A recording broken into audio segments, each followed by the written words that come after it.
But I guess we do a mid-year intake, and we take roughly 55 young people each year, and they're with us for 18 months. So we've currently got Team 3 and Team 4 in at the moment.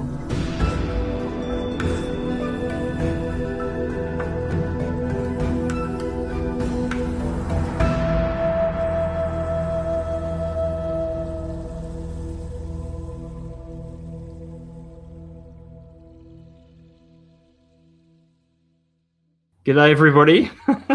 I've got actually kind of a horrifying sensation that this has probably actually been going, like the audio may have been running the whole time. But anyway, this is all the fun and games and joy of live streaming. Who needs those extra few years on my life when I could just wipe them out doing this instead?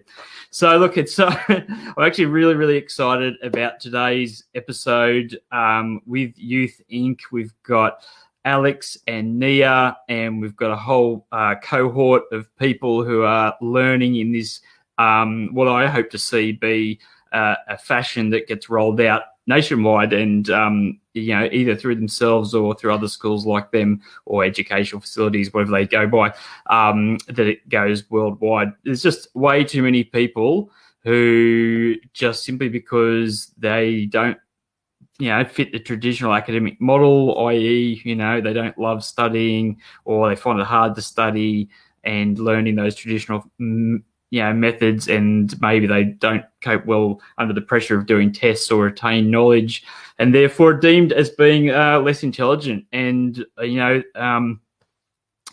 could go on and on. There's a movie I want to make at some stage called Uneducated Genius, and it talks about all the people both past, dead and alive who have really transformed the world, people who invented electricity and all sorts of amazing things. So there's no doubt in my mind whatsoever that there are better ways to learn, and I think the sooner that we can get up to the current century, the better, instead of clinging on to a system developed for the Industrial Revolution, which is long gone. So I won't talk too much more. I'll get these guys on here and they can talk to us all about Youth Inc., what they do, what their model is. Are they a school? Are they a not-for-profit? What their structure is, how they've changed the way that people are approaching their learning experience and taking on board things like human-centered design, project-based learning, and I guess just really real-world relevant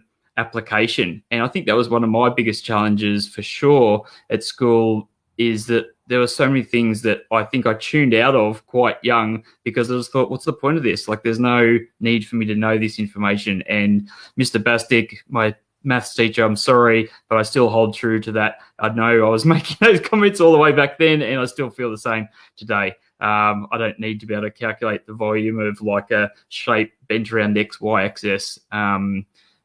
Anyway, let's get these guys in here and then we can go from there. Hey, how you going? Hi. We're great, thank you. That's great. Look how colourful you are. You decided to change to go what do you call it? Horizontal orientation.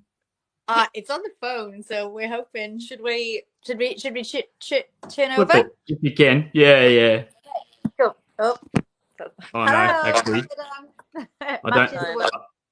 I don't think it's going to auto. I don't think it's going to auto orientate. Sorry, take that all back. Go back to where you were. You were just. The main thing is that we can hear. So, hey, look, first of all, as is the tradition here, please just take a moment to each introduce, and say, who you are and I guess what you're doing currently, and then we can talk more about Youth Inc. and, who they are. Sure. Before we get started, I do just want to acknowledge that we're meeting on the lands of the Kaurna people, and pay my respects to their elders, past, present, and emerging. So my name's Alex. I'm the community builder for Youth Inc. Nia, I can't remember your new title. I'm Nia, formerly the learning architect, now the co-design facilitator. Yeah. Awesome. So young people 17 to 24 whose potential wasn't harnessed in mainstream schooling. The reason we take them age 17 is that they're beyond that compulsory schooling age. They're young adults, and we're big on self-selection. So they've all made the decision for themselves to come here and participate in something a bit new. When we're talking project-based learning, that is how we like to do things. We don't believe in us presenting young people with a range of subjects and they have to choose from us. We do it the other way around. So young people come in, we explore their interests, their needs and what they want to do. And it's our job to model projects centered around that for them, which is where my role ties in. So being a community builder, it's my job to create partnerships with the community that are relevant to those interests of those young people so that they can participate in some real world learning as well. Yeah, love that. Yeah. Nia, what's your caper? So I my job is basically to listen in its simplest form, to listen and then work with our students as much as possible to design learning opportunities aligned to their interests and passion that can harness their existing knowledge and skills, develop them further and build new ones. So I do this in various ways. We kind of have some ways we're experimenting with and formalizing, like the map, which is called My Awesome Plan. So when every new student starts now, we have a one-on-one meeting, like a really casual meeting. It's not like an interview structure. We sit down and we just chat really about, past, present, future, hopes, dreams, challenges, and what really like lights their fire. And what maybe stands in their way. That works for us to get to know students on an individual level. So we know them as whole people and we can affirm their identity throughout what we do. But it also enables us then to look at the team as a whole and identify kind of common interests and motivations and needs, and then develop kind of like group collaborative projects that respond to them. So it's the best of both worlds. We get to know our awesome students in their beautiful individual selves, but then also to identify the shared interests and motivations as well. Yeah, it's really lovely. Like it's and it really shows through with everything that I've seen so far. So whoever's looking after the promotional kind of side or looking after your marketing sort of side, I think is doing a really good job. You can see that people are valued and cared for. The little video that I sort of watched, and I really love the sort of the team sort of aspect of things. So talk to me a little bit about that. So what's the theory behind the teams? How big are they, and how does that sort of operate? Yeah, so I guess a lot of it is when we initially started, we eradicated a lot of language. Originally, we eradicated the word teachers, school. The reason they're called teams is because we didn't want to go, student cohort, anything too schooly. A lot of that stuff has come back because students have reclaimed and redefined those words for themselves. But I guess we do a mid-year intake and we take roughly 55 young people each year and they're with us for 18 months. So we've currently got Team 3 and Team 4 in at the moment. We only became a secondary school back in 2018, so we're up to Team 4 now, which is very exciting for us. Yeah. What I really like the team is that, like, for me, it kind of symbolizes, for me, it removes the hierarchy. Like, I feel like I learn much from my students each day as they might learn from any of us, and it's really acknowledging that like none of us know everything and all of us know something, and it's about us all teaching each other rather than that like old hierarchical teacher student knowledge holders, knowledge seekers. I guess the in being a community, we don't have classrooms. We are a studio school, and I think just the physical environment being different has really helped, as Nia said, eradicate that hierarchical structure. But also it means we do feel more like a community. We have a shared kitchen, lounge, And then sort of studio spaces, they're not these sort of little classrooms. It's a very different environment to exist in and coexist in. I think they've been the underpinnings of the community building here. Yeah. We're all in learning. Like sometimes it is, I don't want to paint it like it's all like anything in life. It's not all cupcakes and rainbows. You know, we're and learning together. Like sometimes people, sometimes you fall into those old ways of being and doing things, or sometimes people want them because it's what they're used to. So yeah, I just want to like acknowledge that with like we do our best and we do awesome things, but you know, we're all learning and unlearning together.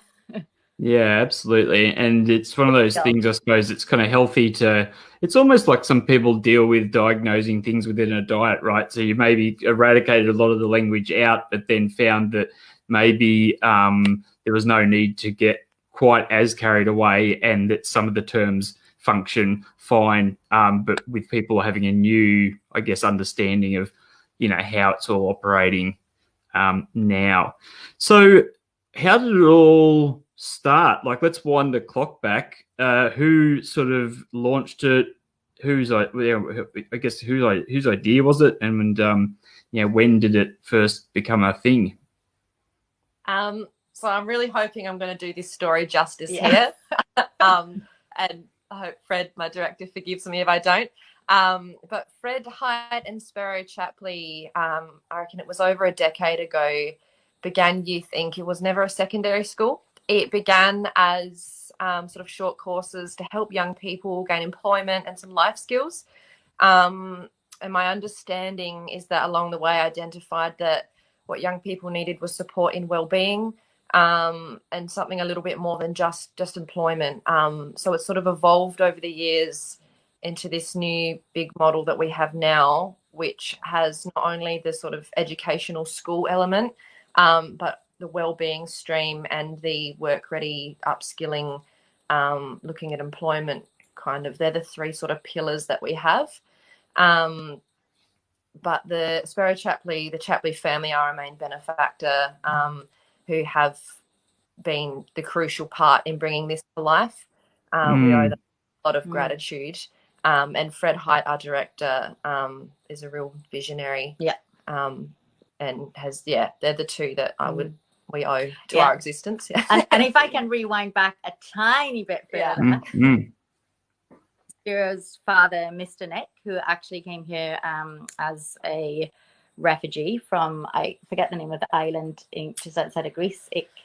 Sorry, I should know that. I should know, but I don't. But he arrived as a refugee and kind of, you know, over like, you know, really, he shares his story so generously, and he built this very successful business and empire, and you know, he was really passionate about the importance of work, but there's something that I think is a really important part of the story, which is called the big table. And Mr. Nick used to talk about how, you know, through all the difficult times, you know, being here as refugees and building their new lives in Australia, you know, the big table is a place that the family came to enjoy food and be together, and also solve problems together. And we actually have a big table in our lounge, which we use for the same things, for joy, but also for, you know, problem solving and addressing the things that don't go so right. I also hope that I've done that story justice.